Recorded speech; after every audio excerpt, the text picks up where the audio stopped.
नमस्कार, मैं भूपेंद्र पटवा। आप देख रहे हैं एकता न्यूज। चलते हैं सीधे खबरों की ओर। शहर के गांधी मैदान में नियमितीकरण की मांग को लेकर छत्तीसगढ़ राज्य दैनिक वेतनभोगी कर्मचारी संघ अनिश्चितकालीन हड़ताल पर है। कर्मचारियों के मांग को समर्थन देने सोमवार को धमतरी विधायक रंजना साहू, सांसद प्रतिनिधि उमेश साहू पहुंचे। मंच के माध्यम से विधायक रंजना साहू ने छत्तीसगढ़ सरकार की नाकामियां गिनाई। जन घोषणा पत्र में नियमितीकरण की बात तो कही गई, लेकिन 4.5 साल बाद भी यह वादा पूरा नहीं किया गया। उन्होंने इस बात को कई बार विधानसभा में उठाने की बात कही। इधर मांग को लेकर कर्मचारियों ने विधायक रंजना साहू को एक मांग पत्र भी सौंपा, जिसे लेकर विधायक रंजना साहू ने मुख्यमंत्री को पत्र लिखकर प्रेषित करने की बात कही। अधिकार के लिए यहाँ सड़क की लड़ाई लड़ने के लिए मजबूर हो रहे हैं। मतलब अभी जैसे भैया ने बताया कि हमें कोई सामाजिक सुरक्षा भी नहीं है, ना आर्थिक सुरक्षा है। हम पीड़ा समझ सकते हैं आप लोगों की।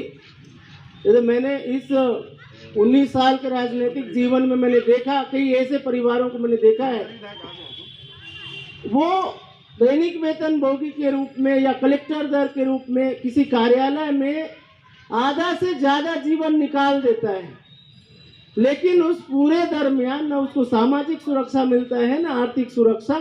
मतलब वो ऐसे जीवन जीने के लिए मजबूर हो जाता है वो कि लगता है कि जीना ही व्यर्थ है। मतलब नाम के लिए ये रह जाता है कि भैया कहाँ काम करते हो, तो मैं ये पीएचई ऑफिस में काम करता हूँ या मैं ये आरईएस ऑफिस में काम करता हूँ, परंतु होकर जो ये पीड़ा है वो ना खुद समझते कि मैं कहाँ पर काम करता हूँ। मतलब एक वो आस, एक छोटे से आस में वो अपन पूरा जीवन ला समाप्त कर देते कि आज नहीं तो कल, आज नहीं तो कल हम नियमित हो जाएंगे। और वो सामाजिक सुरक्षा वो स्वयं के लिए नहीं, वो सामाजिक सुरक्षा वो स्वयं के लिए नहीं, वो अपन परिवार के लिए, अपन बाल बच्चा के भविष्य के लिए वो तैयारी करते हैं। सिर्फ एक व्यक्ति के लिए नहीं, वो एक व्यक्ति के पीछे होकर पूरा परिवार के भविष्य सुरक्षित रखे, और वो भविष्य सुरक्षित करे के लिए वो एक ये प्रयास में रहते कि आज नहीं तो कल हमला हमें सम्मान मिल रही। परंतु लंबा समय, एक लंबा अवधि के बाद भी जब वो सम्मान वाला नहीं मिल पाए, तो ऐसे सड़क के लड़ाई लड़े के लिए वो मजबूर हो जाते। और आज ये लड़ाई आप अनायास नहीं लड़ा तो 4.5 साल पहले जब घोषणा पत्र निर्धारित हुई कांग्रेस के तरफ से कि जितने भी अनियमित कर्मचारी हैं, दैनिक वेतन भोगी हैं, जितने भी इस तरीके से कर्मचारी हैं, हम सबको नियमित करेंगे।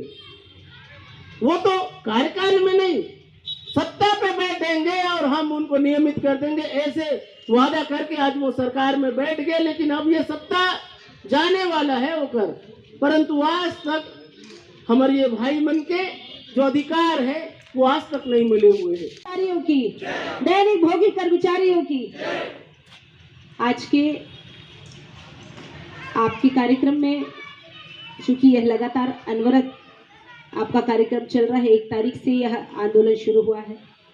आंदोलन का समर्थन करने के लिए साथ में उपस्थित सांसद प्रतिनिधि उमेश साहू जी, हमारे भारतीय जनता पार्टी के मंडल अध्यक्ष, हमारे नेतृत्वकर्ता, हमारे अगुवा, हमारे मार्गदर्शक सम्मानित बड़े भैया विजय साहू जी, युवा मोर्चा के महामंत्री जय हिंदुजय जी, युवा मोर्चा की टीम भाई देवेश जी और मनीष जी, महिला मोर्चा सम्मानीय लता जी, नीलू जी इस मंच में उपस्थित है, और मेरे सभी भाई बहन जो गंगा जल की कसम और गंगा जल हाथ में लेकर जिस सरकार ने झूठी कसम खाई और लगातार ये कहा कि जिस दिन कांग्रेस की सरकार इस सत्ता में आई 10 दिन के भीतर दैनिक वेतन भोगी कर्मचारियों का नियमितीकरण किया जाएगा। ये आपने नहीं कहा, ये हमने नहीं कहा, ये किसने कहा? ये किसने कहा? लबरा सरकार ने, झूठी सरकार ने। आज 4.25 साल हो गए इस सरकार को, कोई राजनीतिकरण नहीं, कोई राजनीति की बात नहीं, बात है अपने अधिकारों की। उन्होंने आपसे वादा किया कांग्रेस सरकार ने वादा किया हम सत्ता में आएंगे 10 दिन के भीतर। क्या कहा? 10 दिन के भीतर। अभी 10 दिन नहीं हुआ है, 4.25 साल है, ना इस सरकार को दिखाई देता है ना सुनाई देता है।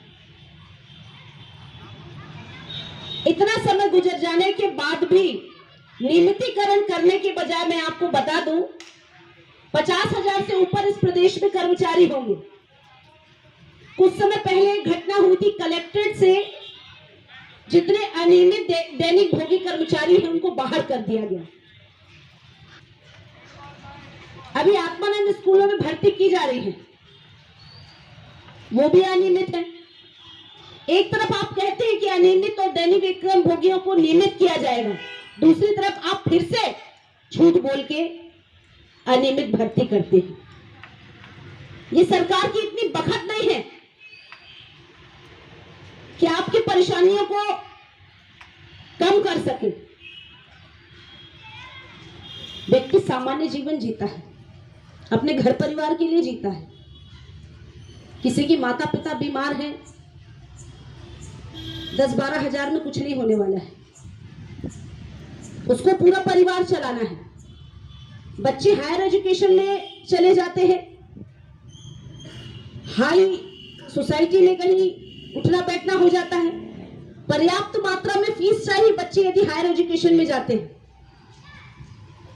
माँ बाप कहीं कोई बड़ी बीमारी का शिकार है, आप घर के मुखिया हैं, इस नाते जिम्मेदारी आपकी हो जाती है। लोगों को तो ये लगता है ये तो सरकारी कर्मचारी है, घर की जिम्मेदारी ये उठा रहे होंगे, लेकिन उनको नहीं पता कि आप अनियमित हैं, आप दैनिक भोगी हैं और सरकार ने आपसे झूठा वादा किया था। दैनिक वेतन भोगी कर्मचारी जो बहुत अधिक संख्या में है, लगभग पूरे प्रदेश में तो 50,000 से अधिक की उनकी संख्या है और लगातार अनवरत ये अपनी मांगों को लेकर एक बार नहीं कई बार शासन को इन्होंने चेतावनी दी है, पर ये तो गूंगी और बहरी सरकार है।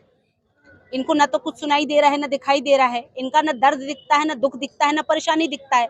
लगातार इन्होंने जब काम में लगा कर रखा उस समय इनको याद नहीं आया ये दैनिक वेतन भोगी कर्मचारी हैं।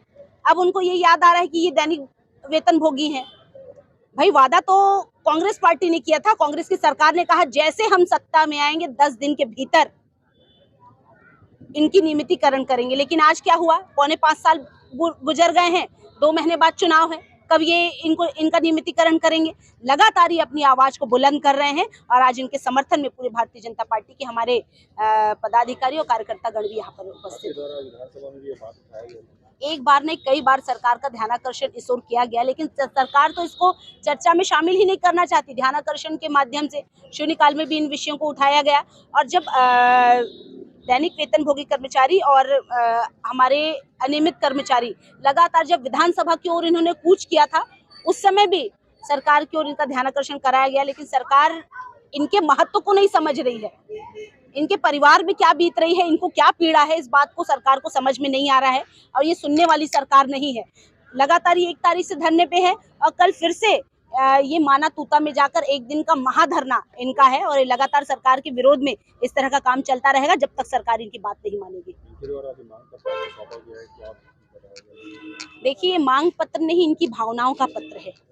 जो इनके परिवार पर इन पर जो बीत रही है, ये अपनी पीड़ा को लेकर इन्होंने एक पत्र लिखा है और इसी पत्र के संदर्भ में माननीय मुख्यमंत्री को एक पत्र लिखा जाएगा कि लगातार ये किन परेशानियों से हमारे दैनिक वेतन भोगी कर्मचारी जूझ रहे हैं, इनकी परेशानियां दूर हो, इनकी समस्याओं का समाधान हो और इसके लिए भारतीय जनता पार्टी पूरी तरह इनके साथ खड़ी है। दैनिक वेतन भोगियों का मांग पत्र तो नहीं कहा जाना चाहिए, क्योंकि ये हमारा अधिकार है, हम वर्षों से काम कर रहे हैं तो, और ये हमारे एक अश्रु पत्र जो हम रो रो कर हर सरकार को सुनाते आए हैं, आज अश्रु पत्र फिर से सौंपा गया है और उम्मीद किया गया है कि ये हमारी मांगों को पूरा करवाएं और ऐसी आशा के साथ हमने आज मांग पत्र सौंप दिया। अभी आज लास्ट दिन है, क्या किसको ज्ञापन सौंपना है? आज हमारे धरना का लास्ट दिन नहीं है। धमतरी जिला में एक आज 7 दिन का जो कार्यक्रम का आंदोलन का रूपरेखा तैयार की गई थी उसका है। उसके बाद 8 तारीख को हमारा तूता माना में कूच है, वहाँ से प्रदेश स्तर पर जो निर्देश प्राप्त होंगे उसके हिसाब से आंदोलन